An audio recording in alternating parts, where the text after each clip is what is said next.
खरीप व रब्बी पीक विम्याची वाट बघणाऱ्या सर्व शेतकऱ्यांसाठी आत्ताच एक मोठी बातमी सध्या समोर येत आहे की शेतकरी बांधवांनो, बऱ्याच दिवसापासून शेतकरी हे खरीप व रब्बी पीक विम्याची वाट पाहत होते, परंतु त्यांच्या अकाउंटमध्ये रक्कम जमा झाली नव्हती। परंतु आज अखेर शासनामार्फत खरीप क्रॉप इन्शुरन्स, रब्बी क्रॉप इन्शुरन्स म्हणजे की खरीप व रब्बी असे दोन्ही पीक विमे जे या ठिकाणी बघा खात्यामध्ये जमा करण्याचा निर्णय या ठिकाणी बघा शासनाने घेतलेला आहे। तर मग शेतकरी बांधवांनो, आता शेतकऱ्याला कसलीही काळजी किंवा चिंता करण्याची या ठिकाणी गरज पडणार नाही, कारण की शासनाने शेतकऱ्याला असं वाटत होतं की रब्बी व खरीप जो काही पीक विमा या ठिकाणी आहे त्याबाबत देखील हा निर्णय जारी होणार। तर शेतकरी बांधवांनो तसेच मित्रांनो, तसेच काही प्रकार या ठिकाणी घडला आहे, म्हणजे की शेतकऱ्यांसाठी आज सर्वात मोठी खुशखबर या ठिकाणी आलेली आहे। म्हणजे की मुख्यमंत्री साहेबांनी त्या बैठकीमध्ये असं सांगितलं होतं की आज या ठिकाणी दिवशी शेतकऱ्यांच्या खात्यामध्ये पीक विमा जमा होणार आहे।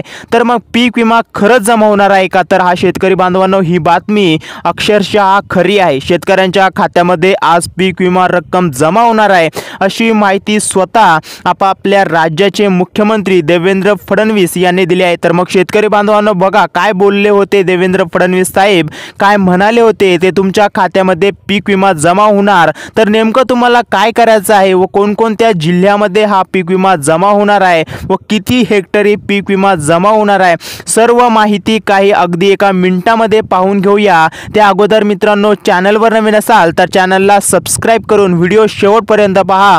तर मग शेतकरी बांधवांनो, सुदैवाने नुकसान झालेल्या सर्व शेतकऱ्यांचे पंचनामे शनिवारपर्यंत पूर्ण या ठिकाणी प्रकारे झालेले आहे आणि त्यामुळे मुख्यमंत्री देवेंद्र फडणवीस साहेब बघा कृषी विभागाला आज या 13 जिल्ह्यांमध्ये रक्कम जमा करण्याचे आदेश देण्यात आले आहे।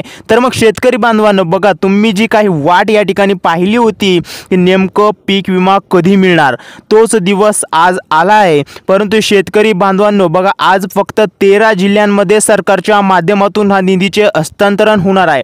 तर मग बघा कोणते ते महत्त्वाचे 13 जिल्हे आहेत ज्या जिल्ह्यामध्ये आज सरकारच्या माध्यमातून हा निधी जमा होणार आहे। ही बातमी पीक विम्याची वाट बघणाऱ्या प्रत्येक शेतकऱ्यांसाठी अत्यंत दिलासा देणारी ठरणार आहे, कारण की शासनाने अत्यंत मोठा या ठिकाणी बघा मोठा निर्णय हा या ठिकाणी घेतलेला आहे। म्हणजे की शेतकरी बांधवांनो, बघा तुम्ही ज्या दिवसाची वाट पाहत होता तो दिवस आलेलाच आहे। सोबतच एक गुड न्यूज देखील शेतकऱ्यांसाठी आलेला आहे। बघा हेक्टरी किती हजार मिळणार असा प्रश्न शेतकऱ्यांच्या मनामध्ये वारंवार येत होता, परंतु आता राज्य शासनाने म्हणजेच मुख्यमंत्री देवेंद्र फडणवीस साहेबांनी कृषी विभागाला 13 जिल्ह्यांमध्ये पीक विम्याचा दुसरा टप्पा सोडण्याचे आदेश या ठिकाणी दिलेला आहे। तर बघा मग शेतकरी बांधवांनो, ते महत्त्वाचे बघा 13 जिल्हे आपण लगेच पाहून घेऊया। मुख्यमंत्री साहेबांचा आदेश आल्यामुळे आज तत्काळ शेतकऱ्यांच्या खात्यामध्ये या महत्त्वाच्या 13 जिल्ह्यांमध्ये निधी जमा होणार आहे। तर मग शेतकरी बांधवांनो, ज्या शेतकऱ्यांना पीक विम्याचा पहिला टप्पा मिळाला नाही, बघा त्यांच्यासाठी कृषी मंत्र्यांनी एक महत्त्वाची बातमी आज अखेर दिलेली आहे। म्हणजे की शेतकरी बांधवांनो, बघा आता तुम्हाला ही कसलेच या ठिकाणी घाबरून जाण्याचे कारण नाही, कारण की बघा हा शेतकरी पीक विमा सर्व शेतकरी बांधवांच्या खात्यामध्ये निधी हा जमा होणार आहे। म्हणजे की शेतकरी बांधवांनो, तुम्हाला आता कसलीही काळजी किंवा चिंता करण्याची कत्ताही गरज नाही, कारण की मुख्यमंत्री साहेबांचा आदेश शासनामार्फत आलेला आहे। म्हणजे की शेतकरी बांधवांनो, बघा कृषी विभागाने नवीन अपडेट दिले, आता कोणतेही शेतकरी या विम्यापासून वंचित राहणार नाही असं स्पष्टपणे या ठिकाणी सांगण्यात आलंय। म्हणजे की शेतकरी बांधवांनो, आता सर्वात महत्त्वाची बातमी शासनामार्फत दिली आहे। बघा आता जर तुम्ही चुकीच्या मार्गाने 2022 पासून ते 2024 पर्यंत जर चुकीच्या मार्गाने पीक विमा भरला असेल तर तुम्हाला कसल्याही प्रकारचे निधी मिळणार नाही असे शासनाने सांगितले आहे। तर मग कोणत्या शेतकऱ्याला हा निधी मिळणार आहे तर आपण लगेच पाहून घेऊया। तर शेतकरी बांधवांनो, अशाच शेतकऱ्यांना निधी मिळणार आहे जे शेतकरी पात्र ठरणार आहे। आता या पीक विम्यामध्ये बऱ्याचशा अटी व नियम या ठिकाणी बघा आलेले आहेत। अटी व नियमामध्ये तुम्ही बसत आहात का ते एकदा पाहून घ्या। तर शेतकरी बांधवांनो, जर तुम्ही या अटी व नियमामध्ये बसत असाल तर तुमच्या देखील खात्यामध्ये हा निधी लवकरच जमा होणार आहे। आता शेतकरी बांधवांनो, बघा पीक विमा जमा होण्यामागचे विलंब या ठिकाणी बऱ्याच दिवसांपासून झालेला आहे। म्हणजेच बघा बऱ्याच दिवसांपासून शेतकऱ्यांच्या खात्यामध्ये पीक विमा मिळाला नाही, परंतु बघा शेतकरी अत्यंत नाराज आहे। शेतकऱ्यांच्या खात्यामध्ये बघा निधी जमा न झाल्यामुळे कारण शेतकऱ्यांचे भरपूर नुकसान झाले, परंतु शेतकऱ्याच्या खात्यामध्ये हा निधी मिळाला नव्हता। बघा 25% अग्रिम जो काही शेतकऱ्यांना मिळाला तर काही शेतकऱ्यांना मिळालाच नाही। परंतु आज बघा शासनाने महत्त्वाचे आदेश देऊन शासनाने सांगितलंय बघा 19 आणि 20 ऑगस्ट रोजी झालेल्या अतिवृष्टीमुळे नांदेड, बुलढाणा असेल, बीड असेल या जिल्ह्यामध्ये अनेक सोयाबीन आणि बाजरी पिकांचे मोठ्या प्रमाणामध्ये या ठिकाणी नुकसान जवळपास 50% नुकसान झालेलं आहे। अशा शेतकऱ्यांसाठी अत्यंत मोठी बातमी आजची ठरत आहे।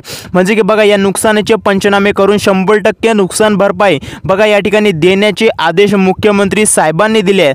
बघा कृषी विभागाने अधिकारी पंचनाम्याच्या कामामध्ये गुंतले असल्यामुळे बघा शेतकरी बांधवांनो या ठिकाणी तात्पुरता विलंब झाला होता, मात्र आता मुख्यमंत्र्यांनी तत्काळ निधी जमा करण्याचे आदेश या ठिकाणी स्पष्टपणे दिले आहेत। त्यामुळे कोणत्याही शेतकरी बांधवांची आता चिंता दूर झालेली आहे। तर मग शेतकरी बांधवांना 2022 असेल 2022 पासून ते 2024 वर्षामधील जो पीक विमा थकलेला होता तो आता केंद्र सरकारच्या माध्यमातून मंजुरी या ठिकाणी मिळाली असून बघा आता पीक विमा 3 ते 4 वर्षाचा थकलेला पीक विमा तत्काळ शेतकऱ्यांच्या बँक खात्यामध्ये जमा करण्यात येणार आहे। तर मग शेतकरी बांधवांना हा पीक विमा कधी मिळणार असा शेतकऱ्यांचा बऱ्याच दिवसांपासून प्रश्न होता। तर मग शेतकरी बांधवांनो आणि मित्रांनो आज या महत्त्वाच्या 13 जिल्ह्यांमध्ये तुमच्या खात्यामध्ये हा निधी जमा करण्यात येणार आहे। खरोखर ही अत्यंत महत्त्वाची आणि मोठी आनंदाची बातमी आजची ठरत आहे। बऱ्याच दिवसांपासून तर काय अफवा सुटल्या होत्या की फेक विमा हे या ठिकाणी येणार आहे, परवा येणार आहे, आज येणार आहे, परवा येणार आहे, उद्या येणार आहे, या तारखेला येणार आहे, या दिवशी येणार आहे, या वारी येणार आहे, परंतु शेतकऱ्यांच्या खात्यामध्ये निधी जमा झाला नाही। परंतु आता कोणताही विलंब होणार नाही कारण मुख्यमंत्र्यांनी थेट आदेश दिले होते। बघा मुख्यमंत्र्यांचा आदेश मध्ये हा अंतिम आदेश असतो। ज्या शेतकऱ्यांच्या खात्यामध्ये अजूनही पीक विमा जमा झाला नसेल त्यांना आता कोणतीही चिंता करण्याची या ठिकाणी गरज नाही। कोणत्या 13 जिल्ह्यामध्ये हा पीक विमा होणार आहे याची माहिती आपण लगेच एका मिनिटामध्ये पाहून घेऊया। त्या अगोदर चॅनलला अजूनही सबस्क्राइब केलं नसेल तर चॅनलला लगेच सबस्क्राइब करून घ्या। तर मग शेतकरी बांधवांनो बघा काय अशा महत्त्वाच्या बँका आहेत ज्या बँकामध्ये सरकारच्या माध्यमातून निधीचे हस्तांतरण होत असते। तर बघा त्या बँकेची लिस्ट आपल्याकडे आलेली आहे। तर बघा HDFC बँक असेल, येस बँक असेल, बघा कोटक महिंद्रा, पंजाब बँक असेल, पंजाब नॅशनल बँक असेल, बघा इंडियन बँक असेल, कॅनडा बँक असेल, बघा ओव्हरसीज बँक असेल, स्विस बँक असेल, या ठिकाणी बँक ऑफ महाराष्ट्र असेल, bank of state bank of India असेल, बघा आणि पोस्ट बँक म्हणजे की शेतकरी बांधवांनो या ठिकाणी पोस्ट ऑफिस बँक ही जी बँक आहे या देखील बँकेमध्ये सरकारच्या माध्यमातून हा निधी जमा होणार आहे। आणि महत्त्वाच्या 13 जिल्ह्यांमध्ये यादी पाहायची राहिलेली आहे। आता हे महत्त्वाचे 13 जिल्हे नेमके कोणते आहेत आपण ते लगेच पाहून घेऊया। तर शेतकरी बांधवांनो या 13 जिल्ह्यामध्ये महत्त्वाच्या 13 जिल्ह्यामध्ये जर तुमचं नाव असेल तर बघा काही लिस्ट या ठिकाणी आलेली आहे। तुम्ही ज्या जिल्ह्यामध्ये राहतात त्या जिल्ह्याचं नाव या महत्त्वाच्या यादीमध्ये जर असेल तर सरकारच्या माध्यमातून आज तुमच्या खात्यामध्ये हा निधी जमा होणार आहे। तर बघा पीक विमा होणाऱ्या 13 जिल्ह्यांची यादी खालील प्रमाणे दिलेली आहे। यामध्ये सोलापूर बघा, सोलापूर बघा, लातूर, परभणी असेल, जालना असेल, चंद्रपूर असेल। लक्षपूर्वक शेतकरी बांधवांना या ठिकाणी ऐकायचं आहे। सोलापूर, लातूर, परभणी, जालना, चंद्रपूर, यवतमाळ, सातारा, कोल्हापूर, सांगली आणि या ठिकाणी शेतकरी बांधवांनो सिंधुदुर्ग असेल, रायगड असेल, बघा सिंधुदुर्ग, रायगड आणि रत्नागिरी आणि नांदेड या जिल्ह्यांचा या ठिकाणी समावेश करण्यात आलेला आहे। म्हणजे की शेतकरी बांधवांनो हेच ते जिल्हे आहेत महत्त्वाचे जिल्हे ज्या जिल्ह्यांमध्ये सरकारच्या माध्यमातून हा निधी जमा होणार आहे। मग या ठिकाणी शेतकरी बांधवांनो आता तुम्हाला कसलीही काळजी किंवा चिंता करण्याची या ठिकाणी गरज नाही, परंतु सर्वात महत्त्वाची एक अट या ठिकाणी घालण्यात आली आहे। त्या अटीची पूर्तता शेतकऱ्यांना करावीच लागणार आहे। बघा तर शेतकरीच्या खात्यामध्ये हा निधी जमा होणार आहे नाहीतर जमा होणार नाही। ती कोणती महत्त्वाची अट आहे ते देखील आपण पाहून घेऊया। तर मग शेतकरी बांधवांना आता तुम्हाला कसलीही प्रकारे चिंता किंवा काळजी करण्याची या ठिकाणी गरज पडणार नाही। म्हणजे की जे काही पगार किंवा अट म्हणजेच एकच महत्त्वाची अट आहे। म्हणजे की शेतकरी बांधवांना एका शब्दामध्ये जर सांगितलं तर शेतकऱ्याला कळू शकणार नाही। म्हणजे की शेतकरी बांधवांना आपण अगदी एका मिनिटामध्ये ही अट देखील जाणून घेऊया।